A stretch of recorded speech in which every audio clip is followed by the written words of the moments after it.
चीजें क्लियर हो जाएंगी कि कहां कहां से सवाल पूछे गए हैं।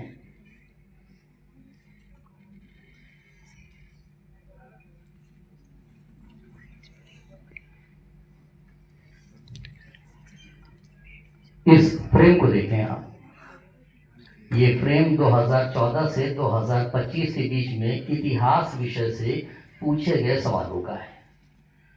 और इस फ्रेम की अगर हम बात करें तो इसमें कल्चर पोर्शन से कहां कहां से सवाल इस बीच आए हुए हैं। अब अगर एक स्टूडेंट तैयारी करने जा रहा, मान लीजिए हिस्ट्री की तैयारी करने जा रहा, वो कल्चर पोर्शन को पढ़ने जा रहा है, तो उसे पहले ही दिख जाएगा कि 14 सवाल पिछले 10 साल में एंशिएंट की वास्तुकला से आए हैं और 10 सवाल बौद्ध और जैन धर्म से आए हुए हैं, 8 सवाल लिटरेचर से आए हुए हैं। कहाँ फोकस करना है? 10 पेज का नोट्स बनाना है तो 10 पेज का सारा नोट्स एक कॉमन नहीं होगा। 10 पेज के नोट्स में हो सकता है कि 1/3 से ज्यादा प्लेस वास्तुकला, बौद्ध और जैन धर्म से संबंधित सवाल ले लें। और ठीक यही चीजें अगर आप दूसरे पोर्शन पर जाएं, जैसे मान लीजिए एंशिएंट हिस्ट्री की हम बात करते हैं। एंशिएंट हिस्ट्री को चैप्टर वाइज आपने बांट लिया कि 10 वर्षों में कहां कहां से सवाल आए हैं, तो आप खुद देख रहे हैं कि गुप्ता और पोस्ट गुप्ता पीरियड से 13 सवाल आए हुए हैं। यहां भी आप देखिए 10 सवाल जैन और बौद्ध धर्म से आए हुए हैं। आप तो सारनाथ गए होंगे, देखा भी होगा, सारनाथ की गैलरी भी घूमी होगी। आंज, अस्सजी, वप, महानाम, भद्दी, उन 5 ब्राह्मणों की मूर्तियां भी देखी होगी जो महात्मा बुद्ध, जिनको महात्मा बुद्ध ने यहाँ पर कन्वर्ट किया। एक बार एक सवाल पूछा गया था यूपीपीसीएस में कि प्राचीन काल में किस क्षेत्र को अविमुक्त क्षेत्र अभिधान कहते थे? अविमुक्त क्षेत्र अभिधान किस क्षेत्र को कहा जाता था? कोई जानता है? काशी। Very good. स्कंद पुराण में काशी खंड नाम से एक पूरा पोर्शन है और स्कंद पुराण में ही इसको अविमुक्त क्षेत्र अभिधान कहा गया है। वजह यह कि शिव जी को भी इस नगरी ने मुक्त नहीं किया था, प्रलय के समय भी उनको मुक्त नहीं किया गया और इसीलिए कहा जाता है कि जो यहां मरेगा वो मोक्ष प्राप्त करेगा। जब आप इस तरह के सवालों को एनालाइज करना शुरू करेंगे कि वो कल्चर में रिलीजन के पोर्शन से हैं, लिटरेचर के पोर्शन से हैं, किस चैप्टर को इंपॉर्टेंस दिया जा रहा है, किस तरह के सवाल पूछे जा रहे हैं। और जैसे मान लीजिए हिस्ट्री का ही पोर्शन हम लेते हैं। आप किसी भी एग्जाम में गए होंगे, कहीं भी होगा, आपने देखा होगा सबसे ज़्यादा मॉडर्न इंडिया के सवाल आते हैं।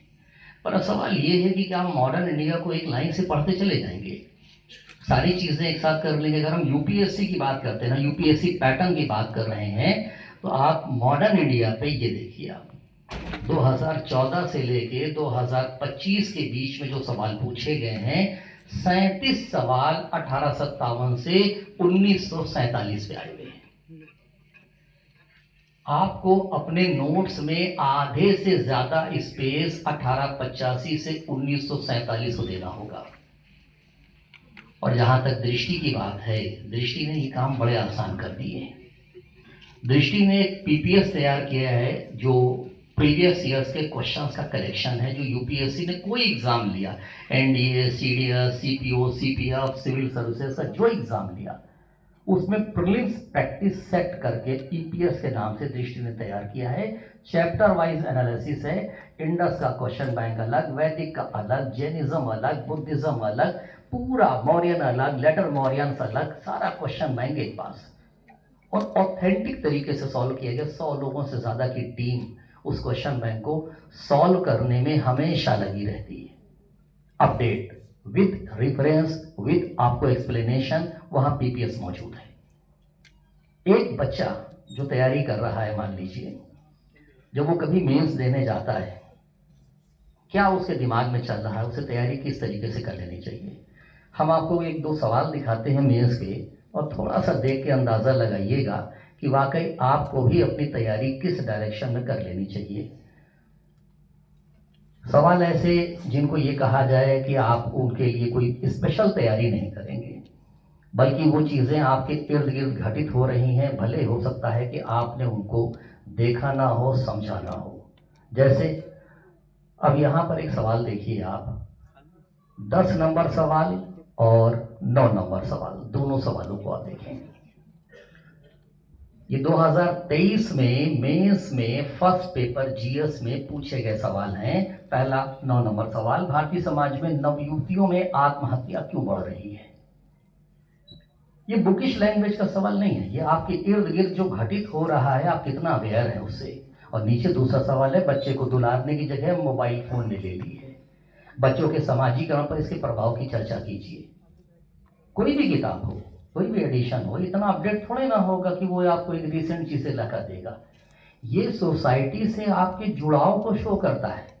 आप अपने इर्द गिर्द हो रहे परिवर्तनों को कितना रेखांकित कर रहे हैं, आप उनसे कितना जोड़ने की कोशिश कर रहे हैं। अब एक ऐसा सवाल जो आपने खुद देखा होगा, हमारे वहां पर 50s के बाद डिवोर्स हो रहे हैं।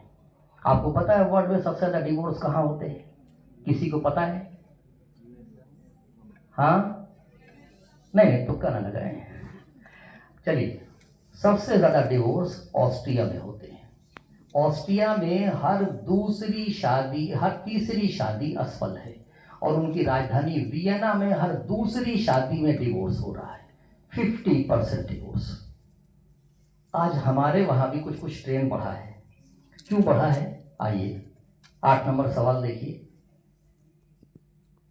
क्या आप सोचते हैं कि आधुनिक भारत में विवाह एक संस्कार के रूप में अपना मूल्य खोता जा रहा है? क्या इसकी वजह भौतिकतावाद है, हाईली एम्बिशियस होना है, एम्पावरमेंट भी कहीं ना कहीं है, लॉस की जानकारी है, सोशल मीडिया है, और भी तमाम सारी चीजें हैं? ये वो सवाल है ना दोस्तों, जहां आपको सोचने के लिए वो मजबूर करते हैं। और कभी बता दूं आपको, रट्टा नहीं चलता, रट्टाफिकेटिव मॉडल कभी नहीं चलेगा। जैसे एक बार बताऊं आपको कि जब बीएचयू के फाउंडेशन स्टोन रखा जा रहा था, काशी के महाराजा थे, वाइसराय लॉर्ड हार्डिंग थे, एनी बेसेंट थी, और मदन मोहन मालवीय जी थे। गांधी जी 1915 में फाइनली लौट आए थे दक्षिण अफ्रीका से, और बीएचयू यहाँ आ रहे थे गांधी जी। तो उस समय हुआ यह था कि वाइसराय लॉर्ड हार्डिंग पे एक सुसाइडल स्टेप लिया गया था उनके लिए, और राजधानी चेंज हो रही थी, नई दिल्ली की जा रही थी। वो कलकत्ता, नई दिल्ली तो नहीं कहूँगा, दिल्ली की जा रही थी, कोलकाता से दिल्ली शिफ्ट की जा रही थी। तो 1912 में वाइसराय लॉर्ड हार्डिंग पे दिल्ली के चांदनी चौक में बम चला, हार्डिंग बच गए। बट बीएचयू के प्रोग्राम में पुलिस की इतनी बैरिकेडिंग थी, इतनी जगह तलाशी ली गई कि जब गांधी जी मंच पर आए तो सब लोग बड़ी तारीफें कर रहे थे, गांधी जी ने बुराई कर दी।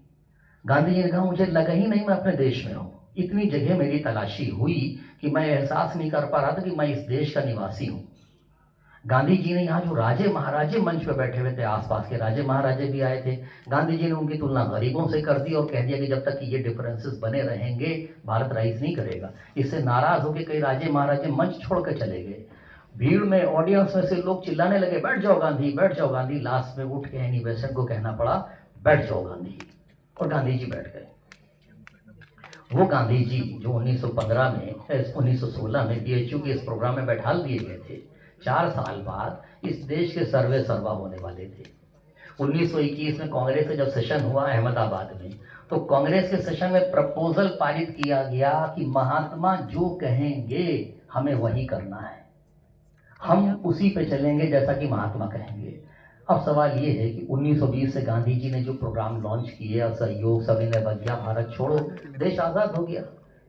लेकिन सवाल ये भी है, गांधी जी नहीं आते तो आजादी नहीं मिलती क्या? आजादी तो तब भी मिलती ना, बट गांधी जी नहीं आते आजादी मिलती, लेकिन उस आजादी का स्वरूप कैसा होता? क्या वो आजादी ऐसी ही होती जैसी आज हम देख रहे हैं? इसी तरह की आजादी हमको मिली होती? एक सवाल मैं आपको दिखाता हूं जो 2015 में पूछा गया था जीएस में, जनरल स्टडीज के पेपर में, और उसमें इसी सवाल को दिया गया कि गांधी जी के बिना भारत की जो ये आजादी है ये कितनी डिफरेंट हुई होती।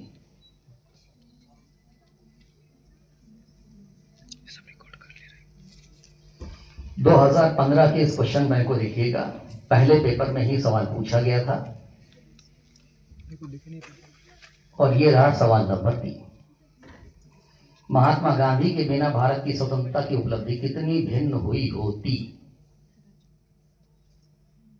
एक बात आप जानते हैं, हमारा जो आज का कॉन्स्टिट्यूशन है, ये कॉन्स्टिट्यूशन 72% 1935 का गवर्नमेंट ऑफ इंडिया एक्ट है। ऐसी क्या मजबूरी थी कि गवर्नमेंट ऑफ इंडिया एक्ट को कॉपी करना पड़ा। गुरुदेव रविन्द्रनाथ टैगोर ने एक बार कहा था, आजादी का मतलब ये नहीं होगा गद्दी पे जॉन की जगह गोविंद बैठ जाए। आजादी का मतलब ये नहीं होगा गद्दी पे जॉन की जगह गोविंद बैठ जाए। अगर अंग्रेजी राज ही चलाना है तो उसे जॉन चलाए चाहे गोविंद चलाए, बात तो बराबर है। अगर 1935 के गवर्नमेंट ऑफ इंडिया एक्ट से ही काम करना था तो चाहे उसे जॉन ऑपरेट करता चाहे गोविंद ऑपरेट करे, बात तो बराबर है। अगर 1861 के पुलिस एक्ट से ही काम चलना था तो जॉन ऑपरेट करे या गोविंद ऑपरेट करे, बात तो बराबर है। पर दूसरा पहलू भी है और नीचे सवाल दिया है 5 नंबर सवाल। स्वतंत्र भारत के लिए संविधान का मसौदा केवल 3 साल में तैयार करने के ऐतिहासिक कार्य को पूर्ण करना संविधान सभा के लिए कठिन होता यदि उनके पास भारत सरकार अधिनियम 1935 से प्राप्त अनुभव नहीं होता। देखो दोस्तों, ये ट्रेंड है। तुम्हारे साथ एक छोटे से सेमिनार में हम आए हैं और हम निश्चित रूप से ये ज़रूर चाहेंगे कि तुम यहाँ से कुछ ना कुछ बेनिफिट लेके जाओ, क्योंकि मुझे नहीं पता कि पीछे गर्मी हो रही है, उमस हो रही है कि नहीं, लेकिन कुछ बच्चे पंखा झल रहे हैं, इसका लगता है कि उमस हो रही है। फिर भी वो बेचारे किसी तरीके से धैर्य बनाए हुए हैं, बैठे हुए हैं, सुन रहे हैं। शायद हम लोग किसी सेशन में मिलते तो वहाँ पर हम एक लंबी बातचीत भी कर पाते। ऐसे बहुत सारे सवाल, बहुत सारी चीज़ें जिन्हें हम डिस्कस कर पाते। फिर भी आपसे मैं एक बात कहूँगा, जो लोग तैयारी कर रहे हैं हम तक पहुँच जाते हैं, अच्छी बात है। नहीं पहुंच सकते हैं, बहुतों की अपनी पर्सनल प्रॉब्लम्स हैं, नहीं आ सकते, गार्जियन भेजना नहीं चाहते हैं, आर्थिक समस्या कुछ वगैरह वगैरह। मैं कहूँगा आप अपने से तैयारी कीजिए और अपने से तैयारी करने में कोशिश यही करिएगा कि प्रीलिम्स और मेंस में